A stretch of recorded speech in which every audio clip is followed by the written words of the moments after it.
I'm so excited for you to hear from these coworkers of mine today, and I turn the time over to Ashley to get us started. Thank you. Thanks, Audrey, for that introduction. So I'm going to go ahead and share my screen with you guys. Okay, so we're going to talk about some of our favorite features here that CureHub has to offer. The first one we're going to talk about is treatment options. So this is a really great tool to use. What we do is we take into account all of the information you put into your profile. So things like your diagnosis, your previous treatments, your labs, we take all of that into account and we generate future treatment options for you. While we don't offer medical advice, these are great options for you to take to your doctor and to ask more information about and see if you'd be eligible for these treatments. So in order to access this, what you do is you log into your HealthTree account and you go here to the left side column. There's an option labeled treatment options. So you can click on that, or you can scroll down to these blue squares and go ahead and click on this one here, see your treatment options. Then once you click on it, you'll be taken to this page. This is the main treatment options dashboard. So what you see is we have 9 expert preferred treatments for this patient, and this will change based on what you have on your profile. There are 10 myeloma 2 drug combinations, 18 myeloma 3 drug combinations, 5 myeloma 4 drug combinations, and clinical trials. So there's lots of options for you to look through and to find different treatments available. Then at the bottom here, there's a section on things to consider with general myeloma tips. And this just gives you a better idea on some general tips that we have to help you with your treatment and see the best progress. And then at the bottom, we have a personalized paragraph for you. So this patient, this test patient we're using, it had high risk genetics. So it gives them a little more information about that. But if you were smoldering or if you had MGUS, it might be personalized to this. So say I want to look at the 9 expert preferred treatments. I would go ahead and click on that. And then it'll show all of the options. Once you find one you're interested in, you go ahead and click View Treatment Details.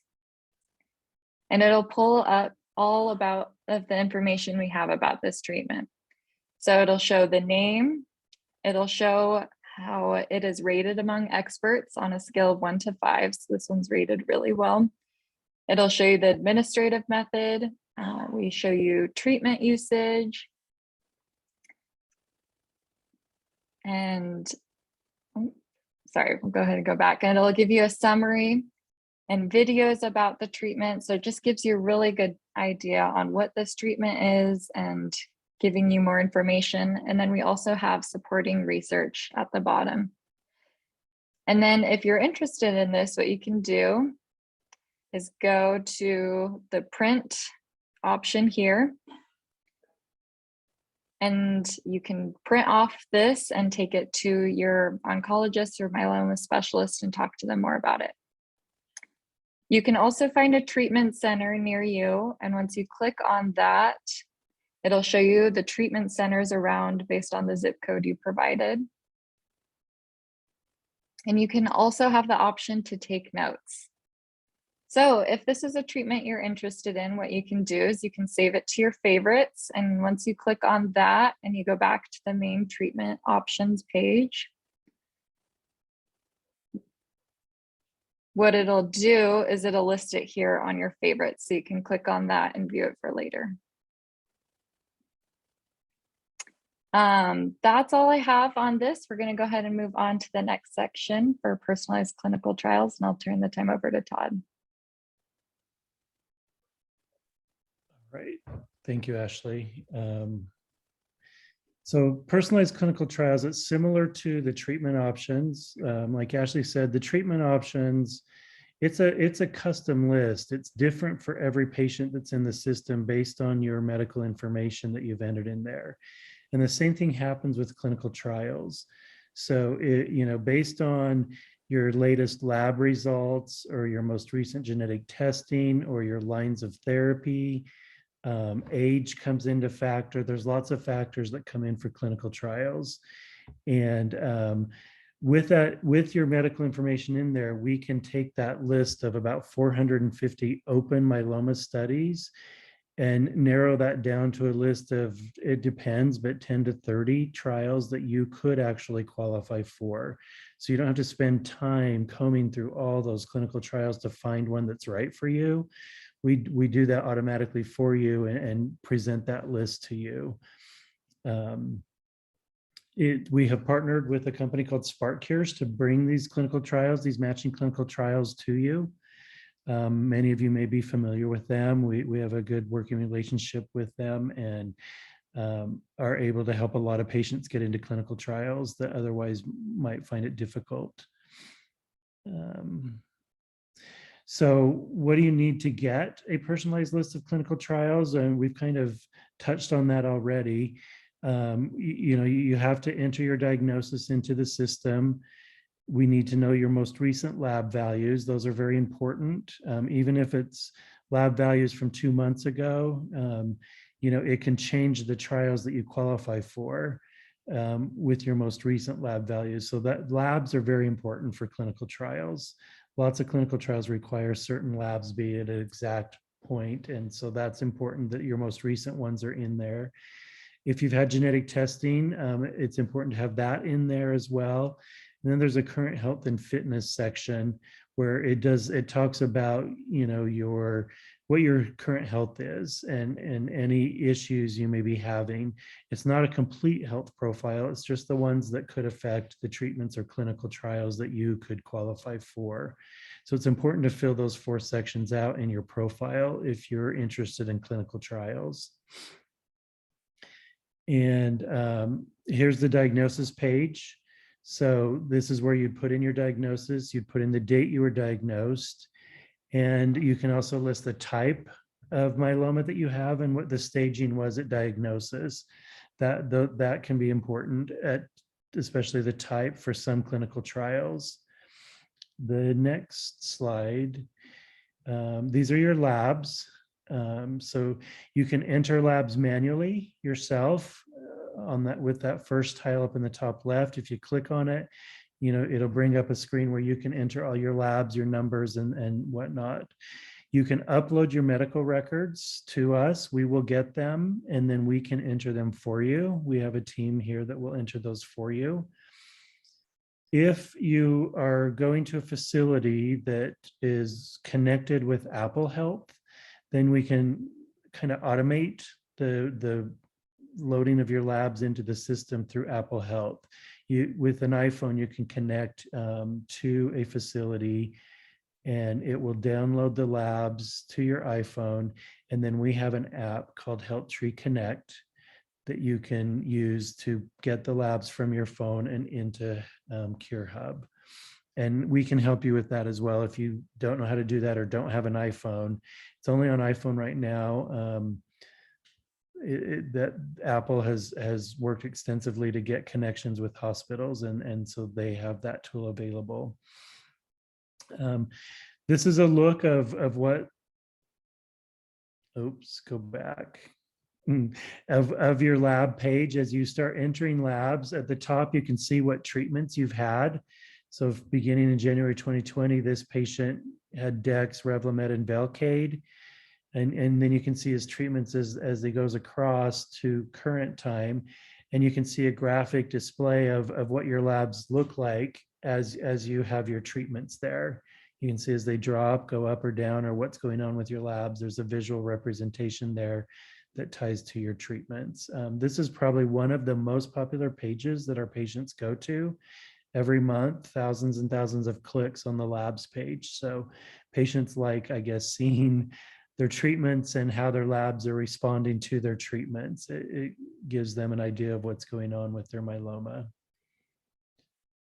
The next slide, this is the genetics page that we talked about. So here you can enter if you've had a FISH test, There's a couple other types of genetic tests, but FISH is the most common test that people have done. If you enter that information in, then again, like I said, we can pull that from here into the clinical trials, as well as the treatment options, to give you the right choices for you to research and figure out what you'd like to do for treatments. So this is the current health and fitness that I talked about. You know, it's some basic questions about your heart health, your lung health, your bone and kidney health. If you have diabetes or high blood pressure, these are important things to know for treatments and clinical trials. Again, a lot of people get frustrated because this isn't a complete health profile. They want to tell us everything about, you know, all their health. This is strictly just for us so that we can present a customized list of trials and treatments to you. We'll get into that later, but there is a full health profile where you can tell us about all of your health, rather than trying to put it all into this section. And then the medical, so connecting your records, a lot of people don't understand a lot about this. A lot of people have a lot of fear around this, and so we want to put that at ease a little bit. You can connect your medical records to HealthTree Cure Hub. You have to provide consent to each of the facilities where you have medical records. And if we can obtain them electronically, we will. If we cannot, then we request the paper records, and our patient experience team will enter your information into Cure Hub for you. We also scan those and attach them to your profile, and then we shred the paper records. The information is strictly secure and confidential. We don't ever sell it. You know, it's your information. We consider it your information as the patient, and you can do what you want with that information. If you ever get uneasy and ask us to delete your account, it is deleted, and we don't save any record of any of that information. But it is helpful, especially if you need help keeping your profile up to date, to provide consent to your medical facilities so that we can you know, help maintain your profile and keep it up to date so that all your treatment options and your clinical trials are accurate as far as what's presented to you. Is there anything I missed on that, Ashley? On the consent? No? Okay. No, I don't think so. It's just really a tool for everyone to use. Sometimes it's really complicated adding in the genetics, and it kind of seems like it's its own language. And so it's just a resource where we can go ahead, and we have a medical professional team that can go in and add in the labs and genetics for you and make sure that it's all accurate. So that way these treatment options and clinical trials are all accurate and representative of what you're available to look at. Great. And again, on the treatment options, just one thing I wanted to touch on is you know, we've talked about how it looks at your Track Your Myeloma section, all your medical information. It looks at that to show you what it's going to present here on the screen. And we worked with 6 of the top myeloma specialists in the country to define that logic of how that works to present to you the treatments. So I think it's important to note that, you know, top myeloma specialists helped us define this logic and these algorithms that determine which treatment options you can see and which ones you can't because of something that would exclude you from receiving that treatment. And same with the clinical trials. So like I said, this is a different list for every single patient that comes in here, because it's all based on your medical information, and it's showing you exactly what you can have, gets rid of everything that doesn't pertain to you, so you don't have to spend time on it. And saying, yeah, we've talked about clinical trials. So yeah, here's a look at Spark Cures. When you go into clinical trials, you can click on View My Trials, and then that should take you into this. It's a list of, like I said, hopefully 10 to 20 trials that you'll qualify for, not more than that, because it's hard to really understand them all and know which ones are best. There is some searching, the eligibility and the phase, those, you can do some searching up there to narrow the list down even further. You can, where it says anywhere, the button that says anywhere, you can search based on location, so you can find somewhere close to you if travel is difficult, or you're unable to travel. You can search on trials based on where different locations and where they're being held. So it's a pretty good tool to use, and helps you narrow down what you're looking for. Similar to the treatments, you can click on favorites. There is a 800 number you can call if you have questions, and it'll take you to Spark Cures. And they have a great team on staff where they answer your questions and can actually help you get admitted into a clinical trial. So it's a huge benefit if that's something you're interested in. You can read about each of the individual trials. They try to make it as patient-friendly as possible. Sometimes they're hard to understand. So they try to give some explanations of what's what the trial's about and what its purpose is and the status of it. If you can go to the next one, it'll tell you if you're missing anything from your profile. So like I said, we're directly connected with Spark Cures. So anything in your Cure Hub profile related to labs, in this case, you can see that there are 2 labs that need to be updated, or they're missing something in order for you to qualify for this trial. But it looks like you could, so they show it to you and they show you what you're missing, and then you could go update your urine M protein and your measurable plasmacytoma, and then see if this is a trial that you would qualify for. You can look at the trials around the country. You can see what facility which trials. There's a lot of information in here for you to kind of narrow down what you're looking for.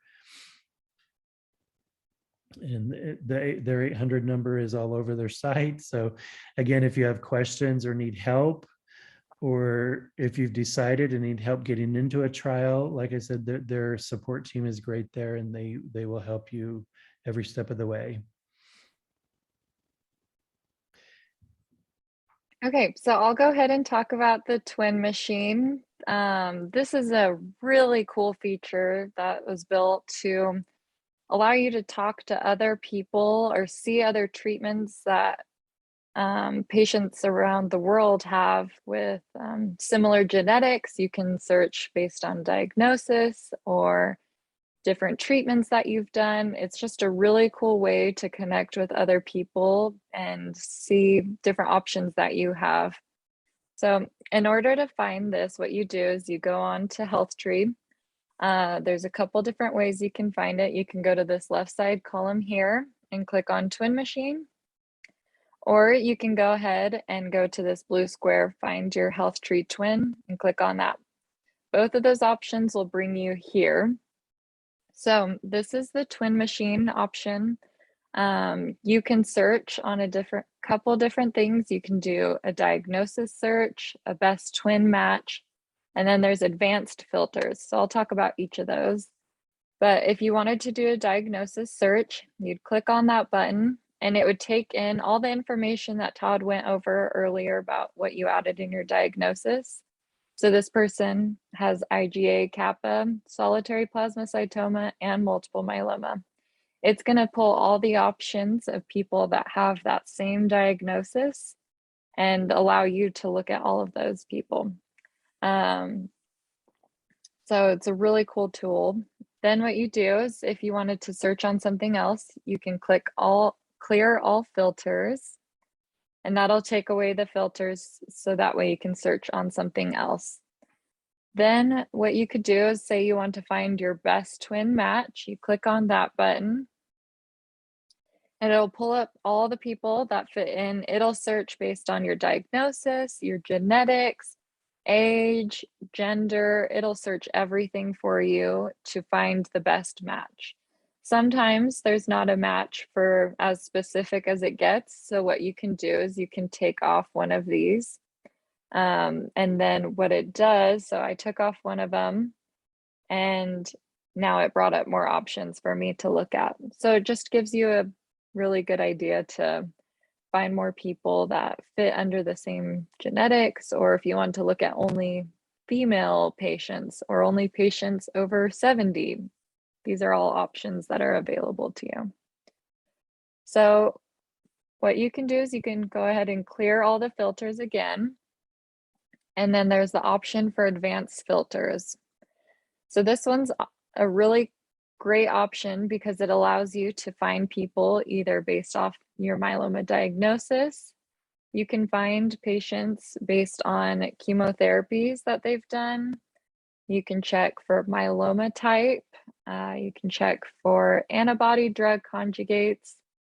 You can search based on CAR T, immunomodulators, monoclonal antibodies, genetic changes. So the genetics here, after you have them added into your profile on the genetic section that Todd was talking about earlier, they will all automatically be brought up here. So you don't have to input any of your genetics on this part. It'll already be done for you. So then you can just check it off if you wanted to see someone with a gene deletion, or if you had a translocation or an addition, these will all be added on there. You can also search for people that have peptide drug conjugates, proteasome inhibitors. You can search based on gender. You can also see people's status if they're living or deceased. You can check how many years with myeloma. I know a lot of people really like seeing this because it makes you feel better that you see someone who's had myeloma for 19, 20 years, and it gives you hope that it's not in the next year. There's possibilities to live with this for a really long time. And so I like that feature that it has. And then you can also do it based on age range. So if you were interested to find someone more around your age and see what they've done, you can do that as well. And then it'll also search on targeted inhibitors and other drugs. So you can click through as many or as few of these options as you want. And then once you found what you want, you go ahead and click the save button here. And it'll pull up everyone that fits along those filters that you added. So for this person, I added the multiple myeloma filter, the IgG kappa, and the gene deletion. And then it shows all the people available that fit in that criteria. Once you find someone you're interested in and seeing more about them, you can click on their profile and then it'll pull up their treatment options. You can see what treatments they've had, when they started them, and it also showed the side effects that they've had. And so it just shows the previous treatments this person's had, and then it'll also show the genetics that they have. If you're interested in talking to this person, say they did a treatment that you're interested in, or if you wanted to see how they handled the side effects, what you can do is you can choose to message the person. And what it does, since our site, it creates, so it's Twin ID 2786. We make sure everything is anonymous and protected. And so what it first does before just sending a person a message, you have to create a friend request. And then if the person is interested in being contacted, they can accept the friend request and then you can start messaging. So this is what the friend request looks like, and you send that in and push that button. And then what you can do is on the main dashboard page, you can view your friends. And if you have sent friend requests, it'll show it here under pending friends. And if people have requested you to be their friend, it'll show up on this side. Once you guys have connected and you've added friends, it'll come up here on the view friend list. And then you can see them here. And if you're interested in chatting with them, you just click on their profile again, click message your twin, and it'll pull up a chat bar for you to message them and find more information about them. So that's it for the twin machine. We'll go ahead and talk about community forums next. All right, is that me? Mhm. Okay. So community forums, a lot of people go to Facebook. Oh yeah, you can get that on the left-hand nav. There's the community forums under the twin machine, or there's a blue tile here that you're looking at. This is Myeloma forums. And we created a bunch of forums with various discussion topics. A lot of times, a lot of people are communicating in Facebook, and sometimes it gets difficult. Like, you can comment and lose track of things, and where did that comment go, and how do I get back to it? How do I find it?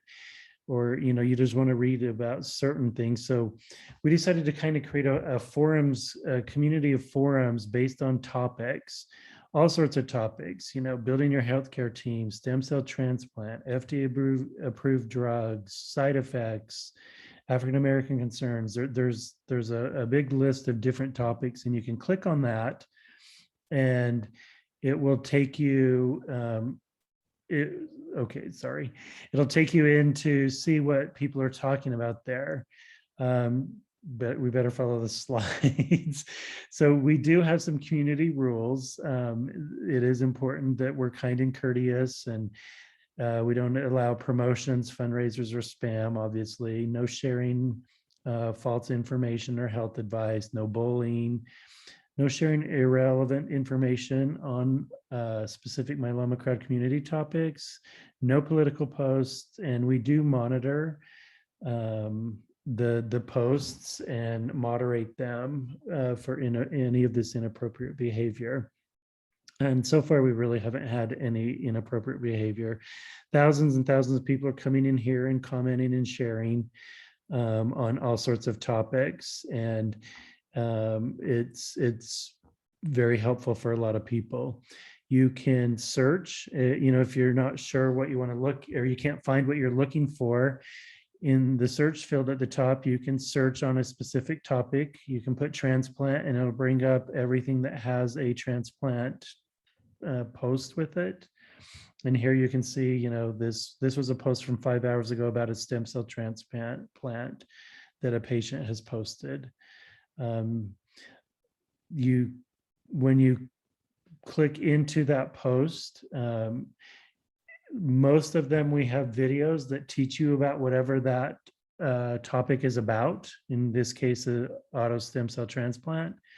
So you could watch a video about that. You can read the people's comments, and the whole point is for all of us to learn, to share, and to become educated and in charge of our treatment. So hopefully these forums will allow you to learn and grow and help you in your treatment decision making processes. And it's always nice to get feedback from other patients and positive vibes from them, which normally they do. A lot of people talk about being afraid of going into their stem cell transplant, and they're very direct in what it's going to be like, but they always follow up with, you've got this, you can do it. There's worse things. I would do it again. So lots of positive feedback in here for patients. Let's see. I don't know what. This is just another screen, a similar screen. It's on MGUS instead of stem cell transplant, where again you can watch a video and read comments of what people are saying about MGUS. There is a suggested discussion topic at the bottom. If there's something, if you have a topic you want to discuss and it's not here, you can't find it, you can click on that button, and then it will send us a message, and we will consider adding that as a topic into the forums. When you click, clicking on that, it just brings up a screen like this where you put in the name of the topic that you would like, and you click submit, and we will get that and be in touch.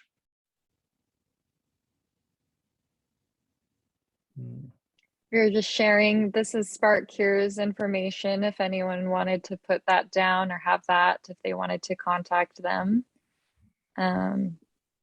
And then this is our information. If you guys ever have any questions, need any assistance, we're more than happy to help. And we have lots of free resources available to everyone. So this is our email and our phone number. And We're open Monday through Friday, 9 a.m. to 5 p.m. Mountain Standard Time.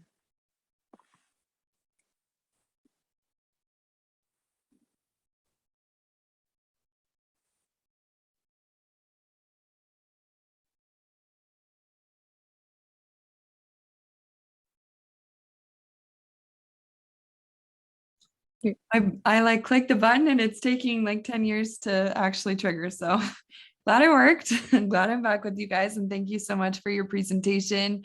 I hope that the audience learned something new about HealthTree Care Hub today and saw a feature in there that they're looking forward to that's going to be helpful to them.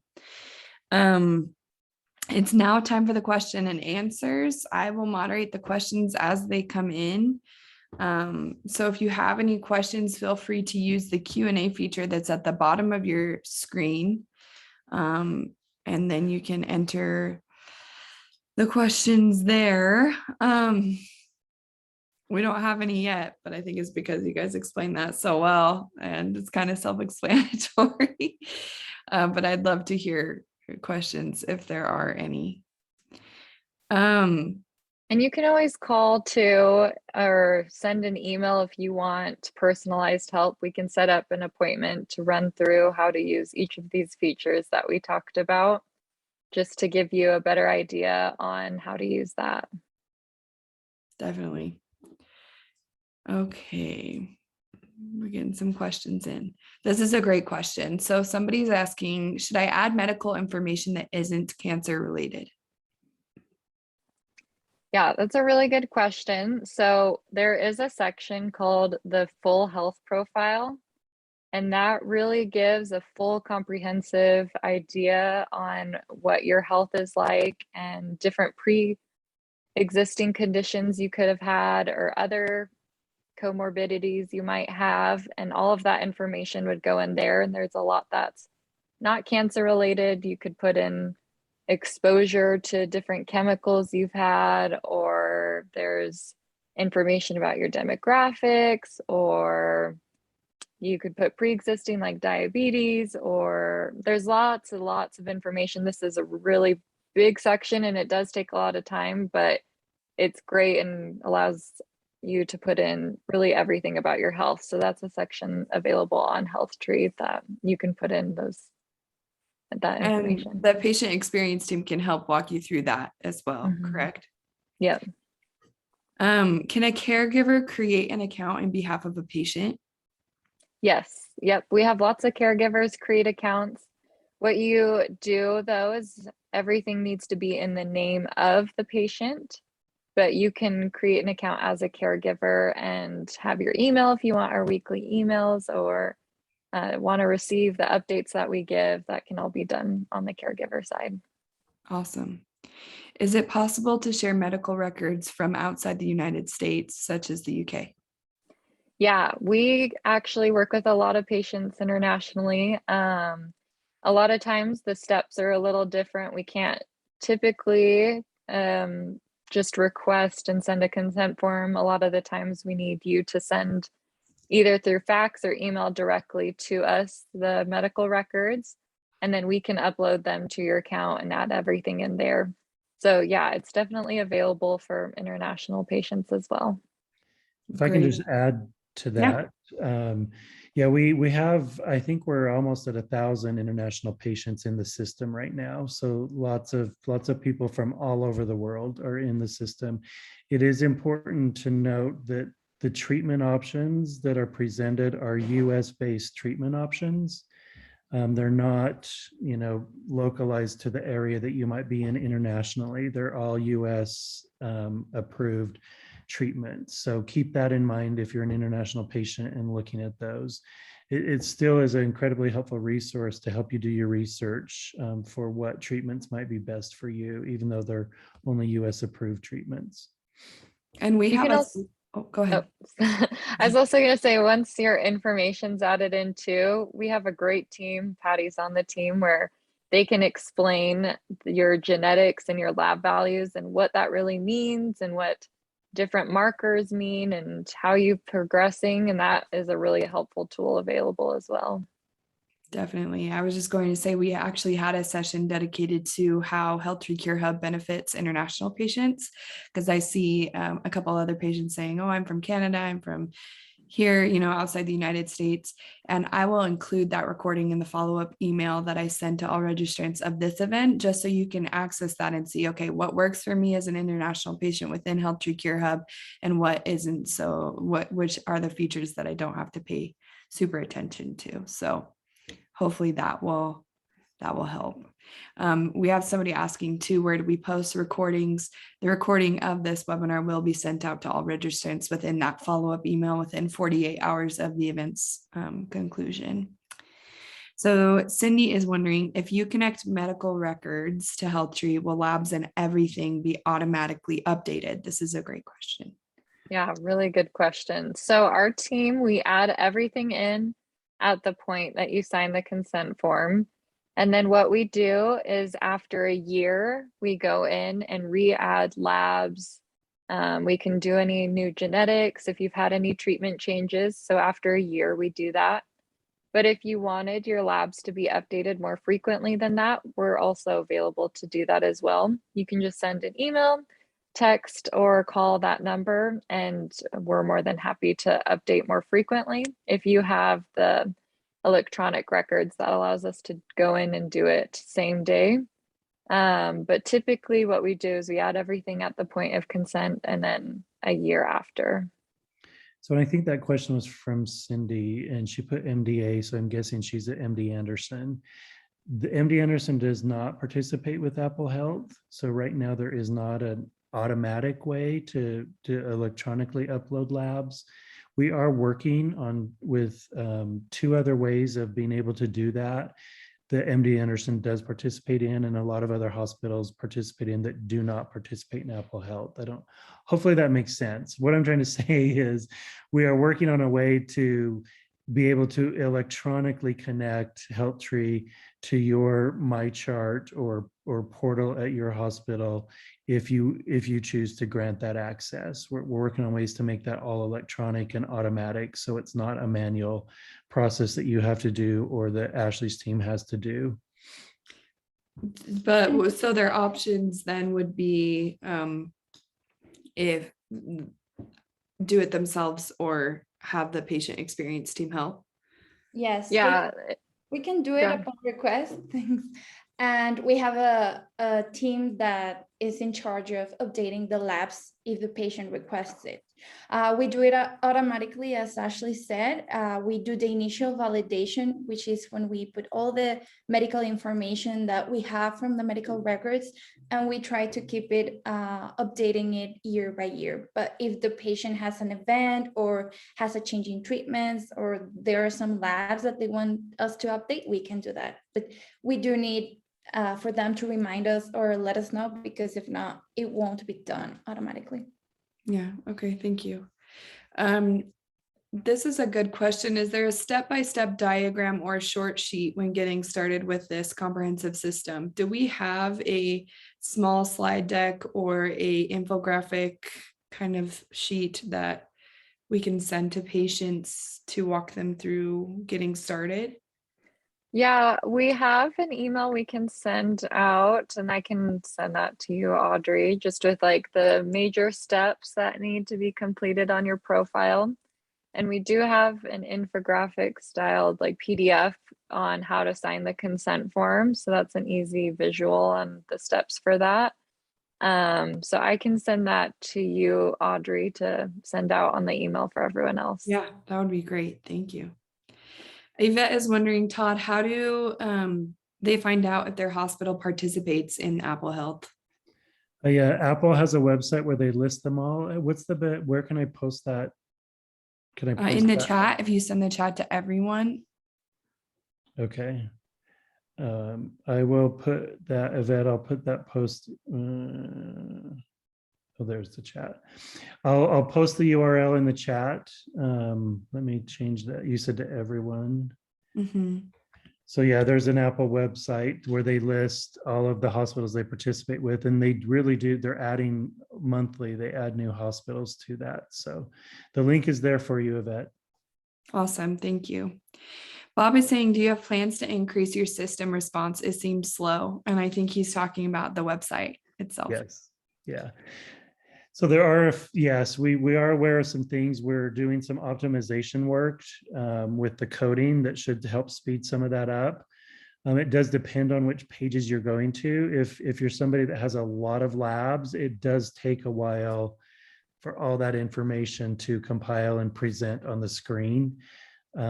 Sometimes, you know, there's some, like the twin machine is another one. If it's compiling thousands and thousands of patient data, it can take it a while, but we are constantly looking at that, at the speed issues and our coding issues and how we can make that faster and not as delayed. Awesome. Thank you. Someone's asking, my medical records are at 2 institutions, one for local labs and others at a major medical center. Is that a problem? No, so you can add as many facilities as you go to. We have people that have added 5, 6 facilities, and we can request the records from all of them and get them all sent to us. So you can add as many as you'd like on there. Awesome.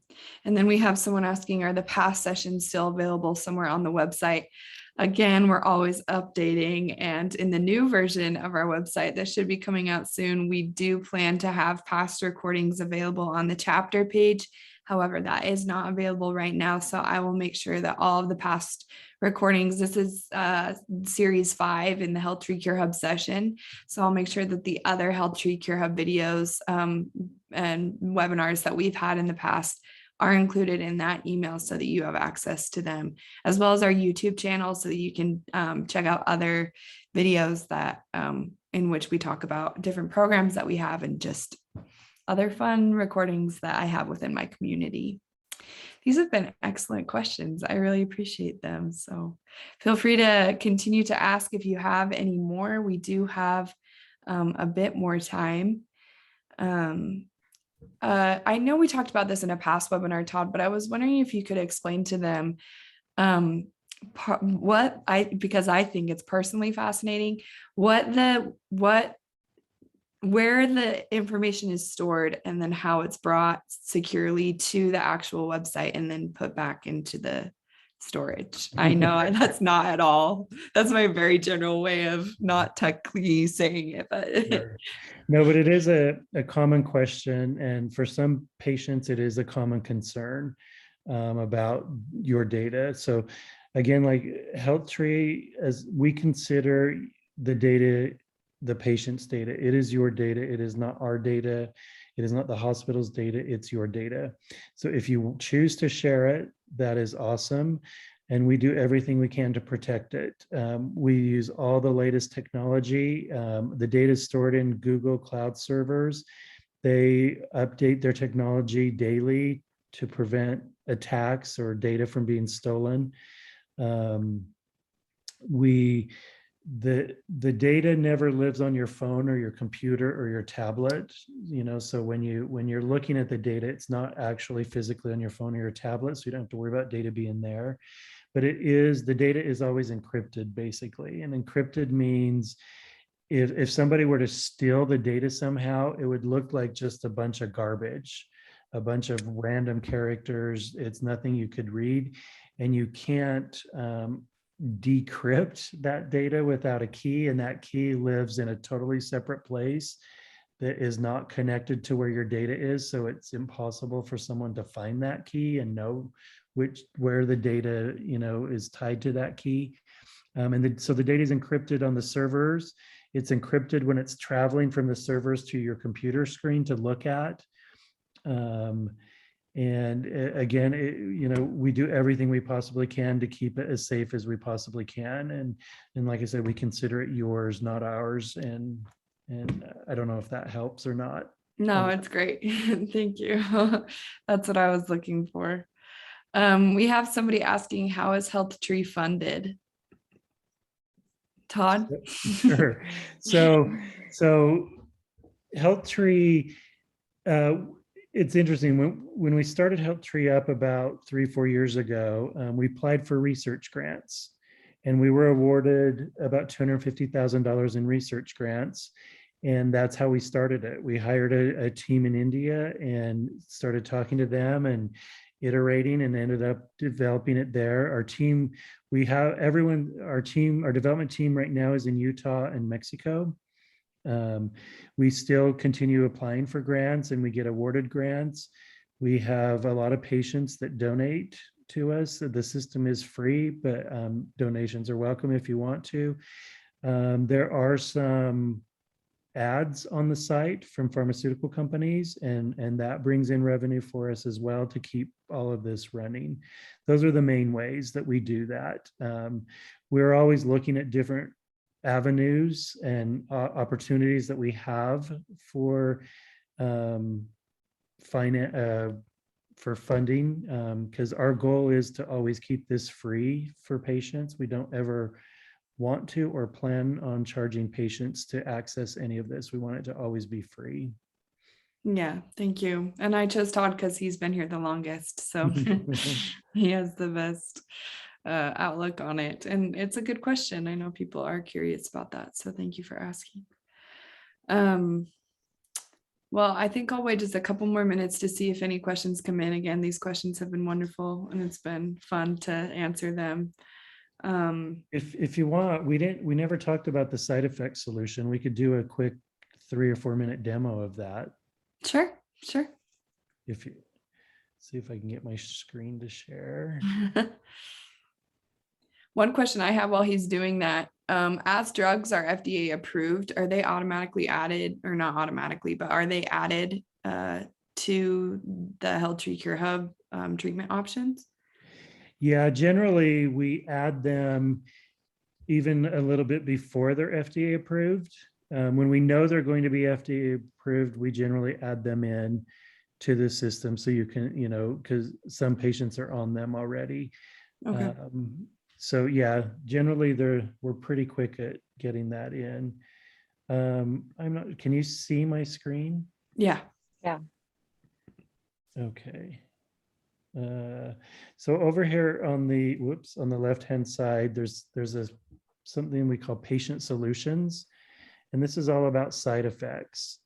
And it's one of the biggest topics from patients. So there's a list of about 110 different side effects in here that you can pick from. I think the most common one is fatigue. And if you click on that, you can see what patients are doing to try to help alleviate the side effects they're experiencing. So obviously, if you're fatigued, rest when needed is one of the top ones. 98 patients have reported that, and it was, 92% were successful. It helped. There's lots of different options in here.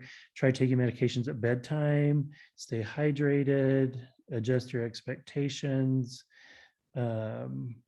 Lots of different options, and you can see the data on there of if these things are working or not. You can sort by most common, you can sort by alphabetical, or you can sort by most successful, which the most patients have reported a success on. And there's, you can search by prescription, or any of the over-the-counter meds, any of these different types of options here to search on. You can also search by drug. So say you're on a drug and you're wondering if you're going to have side effects, or your doctor is thinking of putting you on a drug. Let's do,